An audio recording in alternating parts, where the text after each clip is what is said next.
Hello and welcome to the Conveyancing Podcast. Thanks for tuning in. My name's Matthew and I'm looking forward to going through the week's conveyancing news with you and related property news. Please subscribe to get more news every week. I'm joined today by my co-host Thomas. Pleasure to be here. Nice to speak to you. So let's get started. Yeah, of course. Um, so I've recently seen an article by the Law Society Gazette about the active conveyancers at a record low. It's an article that's been written by Michael Cross, and it's fairly recent, extremely recent, in fact. What do you think about this, Matthew? What have you read it? Yes, I've heard about this. Um, yeah, the number of firms, like conveyancing firms, was above 4,000 recently, and it's dropped now to 3,920. So, like, these are firms we're talking about, not members of staff. It's quite. I wonder how that equates to the number of employees. Um, I don't know whether it's caused by, technology, too much employment of technology. What do you think? Yeah, it's a possibility that it's because of the technology. I'm not entirely sure, but it is a drastic drop, in my opinion. It was above 4,000, like you said, and right now, from what I'm seeing in the article, it's 3,920. Like you said, that's not personnel. That's that's actual law firms. So it's Mm. possible that thousands, possibly, of people I mean, they could more. be merging. You could be getting like bigger law firms, uh, Definitely, it's the truth. or just technologically superior law firms are sort of sucking up all the work. Yeah, some of these places could be going out of business, sadly enough. It's true. I, Not just closing because of a merge or closing because of an increase in technology, I guess. mm, that's sad. And this here it says only 64 firms processed 100 to 200 transactions a month on average, down from 94 firms. But I mean, if there's 4,000 firms, 64 is a small number, no? I mean, 100 to 200 transactions is quite low now for a firm. Yeah. Or maybe. So, does that mean the rest would be doing more transactions or less transactions, I wonder? Something we could look into, to be honest. Yeah, I think we should come back to this on another podcast.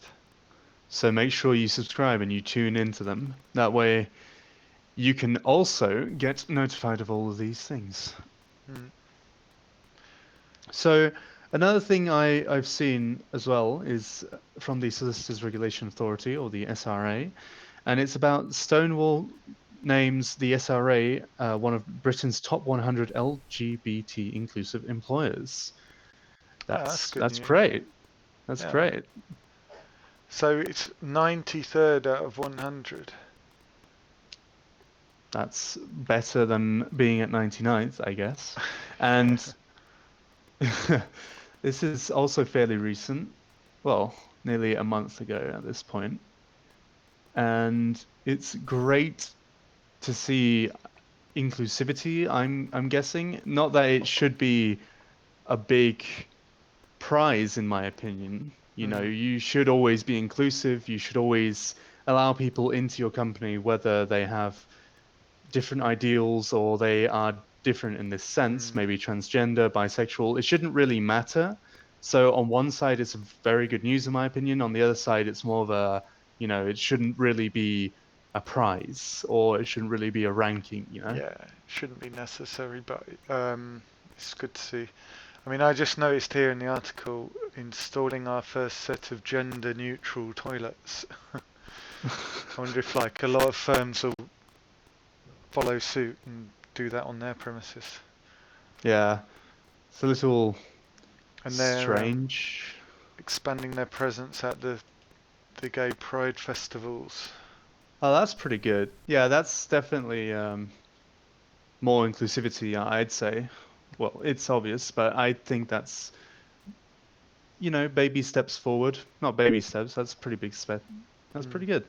I wonder what the total, how many employees the SRA has. I've never really thought about it.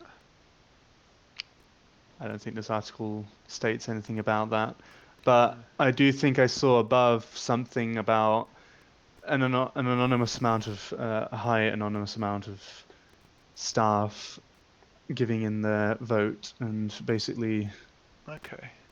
Oh, so saying all of they this were about the the LGBT. employees were voting. Yes. Oh, that's good.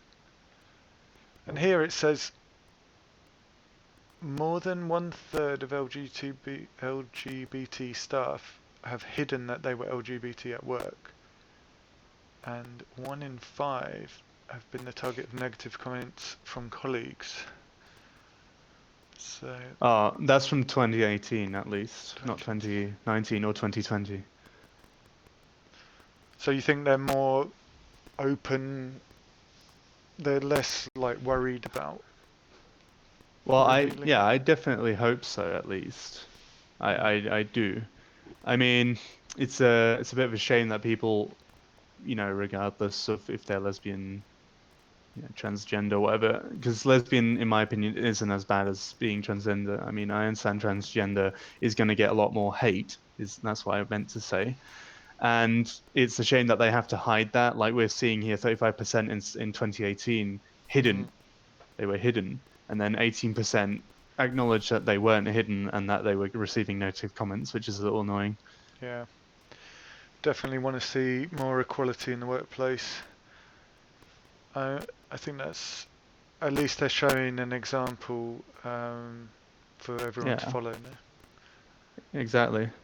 I think it's very, very good news in a way to see this as it's a bit more of a big news release. So another news we've got from the BBC, the middle-aged renting. So what does this mean? People who, oh wait, sorry. Essentially, there are elderly people who are living in rental homes still at the moment from when they were middle-aged, and right now we are possibly seeing a lot of struggle from them because of retirement, Yeah, which will make them not able to pay this rent for much longer, sadly. So with the this is, rising costs. yeah, exactly. Mm. It's a real shame that people stick to rental homes sometimes. Not because of them. I understand it could be the factors. Maybe not enough money being gained is a big factor for them to be able to buy a house or not. Mm. So them being stuck to rentals all their lives and then seeing them in this sort of a situation is definitely feels like a step down from Mm. what's been built in general as a society. No, but I mean, you've got two choices, haven't you? You can buy your own home, and then you have an investment. You own the property at the end, so you've got money locked up in the house, but you can't release that money while you're living in it. Hmm. Some people choose to rent, and then they make other investments with their money. So, like, you'd hope that most people would have put away enough money to pay for their rent as they get older. But I guess with society changes, And like the price of more things go increased. up Yeah. and the rents might change. Maybe it seems risky, doesn't it? Yeah, definitely. Right now, I probably wouldn't imagine myself living in a rental for much longer than 2 years, for so to say, because rentals aren't going to be permanent, if you understand what I mean.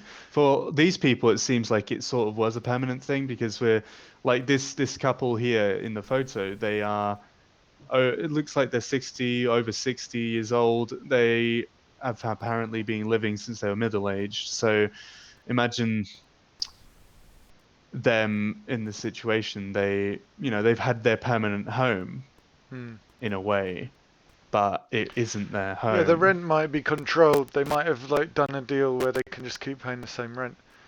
Yeah, Um, hopefully. but the other thing is that rents can go down, whereas like when you get a mortgage, you can be locked into that mortgage. Yeah. You have to pay the same every month, and then let's say your salary goes down, it can be hard to afford it. Like I have seen that over the lifetime of renting, the rents can sometimes go down if the market kind of collapses. You might find like a cheap rental accommodation. Yeah, So definitely. there can be kind of benefits to it that you need to investigate if you're thinking about shall I rent, shall I buy. Yeah. Of course, like any other thing, there's always going to be pros and cons for each thing. And it depends on the person, really. If some cons outweigh some other pros, and the Yeah, I list mean if goes you're on. renting, you could just move house whenever you want, can't you? Yeah, it's obviously always going to be a hassle to move everything you own from one house to another one, unless you have nothing. But, you know, either way, let's move on to the next one, which is in the same category. The Yeah, it's like an older couple who they did own their own home Yes, exactly. and they suddenly decided to these guys they suddenly Yeah. decided to go into rental accommodation. I'm not actually I didn't read all of this. I can't remember why. Oh, it was for his work. He wanted to be close to work. Yeah. So this is a prime example of maybe something that might be a little smarter up to a certain extent. Because if you were to do it when you're middle-aged or younger, let's say if you were in your 30s, maybe early 40s, so 20s or early 40s, let's say, then it might not be as reasonable as if you were to be in your 50s, or maybe even as an exaggerated number or an exaggerated age. If you were in your 60s and you were to do this sort of thing, maybe it would be in a way more beneficial, especially maybe these people, because I'm not entirely sure. I'm not sure if it's even in this article, but maybe these people don't even have children, so they won't even have to worry about leaving behind Hmm. a house or any Or maybe sort the of children are grown up now, so they're more fortune. flexible. Yeah, unless, they've talked to it with their children and the like, so we don't necessarily need the house right now and we'd rather be in a rental. Hmm. And what would you guys think about this? Because obviously this would be your inheritance, and maybe they all came to an agreement and they said Well, it yes, or says maybe here the that. only son. Sorry to interrupt. It's It fine. says the children left for university and they decided to sell the family home. So I guess like once the children have left home, you could move to get better work, like to follow the Yeah. work, get a better salary. Kind of makes sense. But again, they're going to be left if the rents go up and they haven't put enough away. No, I don't think they'll have a problem, especially when, what we're reading here is basically saying that they moved to London for work purposes. So they're not retired yet, and they've got a bunch of money, an increase in money because of the selling of their house. Hmm. They should be fine, hopefully.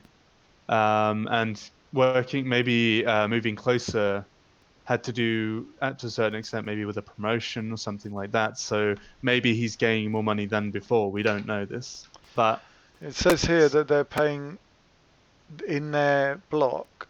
The rents go from 1,500 to 3,600 a month. oof. It's quite hefty, isn't it? Yeah, it's definitely not the price I was expecting for a rental. I mean, I was expecting them to be in a in maybe a less luxury, less expensive rental. But if they're going to be in this one, then I'm going to guess they probably have their things sorted and they know what they want, and they must have done the number crunching themselves, Yeah, I mean, hopefully. if they're both earning and they got a better job in the city, then they probably have enough money left over each month. No? Yeah, hopefully. Um, so yeah, let's move on with the next one, which would be from the Daily Mail. And this, well, like the last one as well, this Daily Mail article is about the economists bumping up the house price. The house price is expected to gain by 3%, by an increase in 3%. Hmm. So they are Um, going up again, like because they were stagnating a little bit. yeah. Been And seeing articles these past 2 years because I actually was looking into articles for this certain social media side little job I had, and I could look at these articles, and I've been seeing how over the past 2 years since I've been looking into them, the house price has been steadily expected to increase as well as it has been effectively increasing. hmm, And this is worrying, especially for the youth, because you know, hopefully as house prices increase, so will salary. But if it were not to increase and the house prices were just to keep hmm. increasing, the youth would have to depend on inheritance, It's like getting onto the possibly property inheritance, ladder. Yeah. or even just living with their parents in general, or as we've been talking about rentals, so that they can actually have a roof over their heads, in my opinion. And like you just said, yeah, like I was trying to say as well, to be inside the property market as well, they Hmm. would have to depend on inheritance possibly.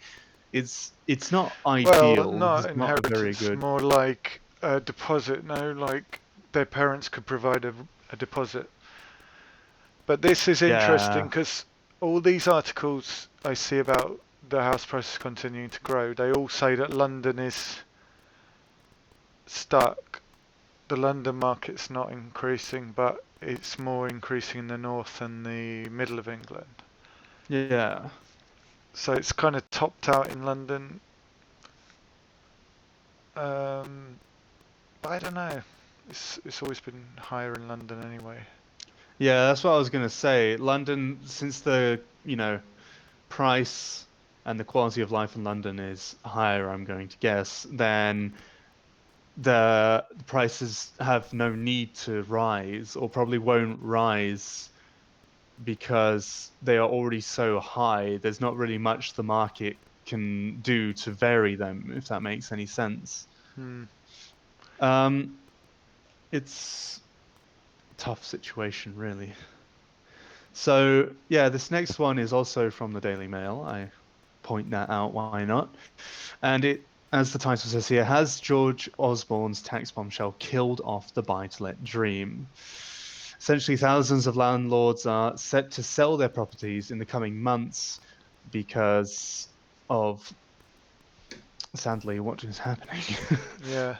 I haven't just seen this in the Daily Mail. I've seen this in the BBC as well, I think, and some other places. But yeah, I mean, apparently the landlords are flogging all their properties. Like, they're not making much money, and they're getting hit by George Osborne's tax. Um, not really sure how that works. Like, I'm not familiar with the tax that he's raising on them. Like, obviously, Yeah. I'm not a buy-to-letter. Um, I mean, a lot of people have been, you know, the rental market's been so buoyant. It's been a good investment, to buy a house and rent it. Hmm. I don't know if this is going to have another sort of knock-on effect on the economy, just generally like money in people's pockets. Yeah. So it says I don't know. one in four is 500,000 of Britain's 2 million property investors. So that's like 500,000 people selling their houses. It's a very sticky situation, to be honest. I mean, I'm not well informed in George Osborne's tax, but if it's making so many people who, by the way, if you do not know what buy-to-let is, it's very simple. Buy-to-let is where people essentially buy a house just to rent it out, essentially. Sort of like how in tourism at the moment, people do this in popular zones, hot spots like London. They'll try and buy a house and then rent it out for years to come for the tourists, be it via Like Airbnb, short-term Booking.com. rentals, yeah. Yeah. And as I was saying, it's crazy to see how many people, so 500,000, 500,000 people selling their investment, their house, what they've invested money into, and Mm. what they try to get, a little bit of money out of it. It seems that Well, it's like their their plan pension, has, isn't it? Yeah. yeah, their plan has gone down the drain, sadly, and it's not very good at Well, I mean, all. a silver lining of the cloud would be that if the market gets flooded with houses, maybe it will drive the prices down and make it easier for first-time buyers. Yeah, I was just going to say that as well. I guess it's true. It hopefully is true, If there's more if there's more supply than demand, hopefully that would make this increase, that steady increase that's been happening, slowly go down again, maybe reach a point where it doesn't increase anymore, and then we can sort of adapt to how that's, you know, Well, come to be. yeah. Well, it says that the Treasury is collecting like record taxes from the capital gains tax on these Wow. investment properties, so that's good for the government, isn't it? Yeah, I mean, I feel like the government never really has a shortage of money anyway, but Yeah. I guess it's good for them to have more just in case there's a big project that needs to be done that will help the Mm. people, hopefully. Um, Either So it's way, bad let's for landlords, but it's good for yeah. taxes, good for first-time buyers potentially. Yeah, I mean if it sadly enough ruined someone's pension idea, someone's retirement plan to have a bank account where they store all the money from that house, use it as their retirement money, at least it's opened the doors. Let's hope it's opened the doors for first-time buyers, like you've said, or even not just first-time buyers, maybe second, third-time buyers, but people who essentially don't want to buy to let, but need the buy for themselves, Mm. and the price will have gone down for them. We don't know if it Yeah, will I be the mean, case anyway, though. So it's like you say about the Airbnb and Booking.com. It's like driving people out of the city centres. All the houses are just being used for holiday rentals and not for families. actual, yeah. Okay, let's. Yeah, so why not we talk about something that's, a little out of all this sort of gloomy stuff we've been talking about just now. So our good lady Alexandra Fraser on Country Life, as you can see here on the screen, has recently written an article about a curiously shaped country cottage in East Anglia. This is a rather big house, of course, and it's very adorable, I'd like to say. I've seen it already myself. Looks very green, very nice, and cozy, even. It's very satisfactory, at least for me. Yeah, I love looking at these country life properties. Like when you get these beautiful properties up on the market. Yeah, it's crazy. And also the amount of detail and everything inside the house, all the furniture and everything. You can see they're going for a specific style. It kind of gives me Alice in Wonderland vibes, if you Mm. understand what I mean. Like it really feels like they're going for that sort of a thing, or the sort of fantasy, like fantastical seats and the garden and It everything. must It's be it's very a nice. lot of work to keep the garden so nice. No? Yeah, most likely hours put into that garden already. Um, yeah, so I think this. might be our last article for the podcast, for our first podcast. As Matthew and I have said, please subscribe and tune into every single podcast so you can keep yourself up to date with the biggest articles that are on the internet and in the market. So this last article is a bit of a bad one as well. Depends how you view it. And it's talking about how moving home, as the title says, moving home using just an app comes a step closer. So me and Matthew were already talking about some articles beforehand, and this article, one big point was that it might be bad because it puts a lot of people, possibly might put a lot of people out of a job. Is that not what you were thinking? Well, there's already a lot of automation, isn't there, in the marketplace? There's sort of an app for everything, and everything's being drawn now along sort of lines. You've got search applications, you've got case management applications, you've got credit check applications, and then if people like this will sew them all together, and then I don't know what the effect will be on the number of conveyancers that you need to sort of run everything. Yeah.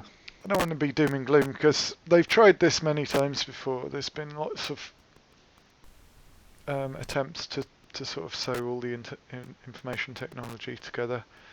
Yeah. I mean, if it's bad for people, then like people will reject it anyway. So hopefully it's sort of self-regulating. Yeah, I mean it's good if it helps, but it's also bad if it were to help too much. I mean, I'm sort of just hoping for it to be something that won't give that won't have a crazy advantage I mean, over. they always say they'll bring like a faster, better service to the consumer, to the clients. Yeah. And I do agree that it can be lengthy, can be slow to get conveyancing done these days. It can take up to 3 months, and they want to do it kind of in an instant. Yeah, it's true. It'd be good for the customer, but and it would save costs.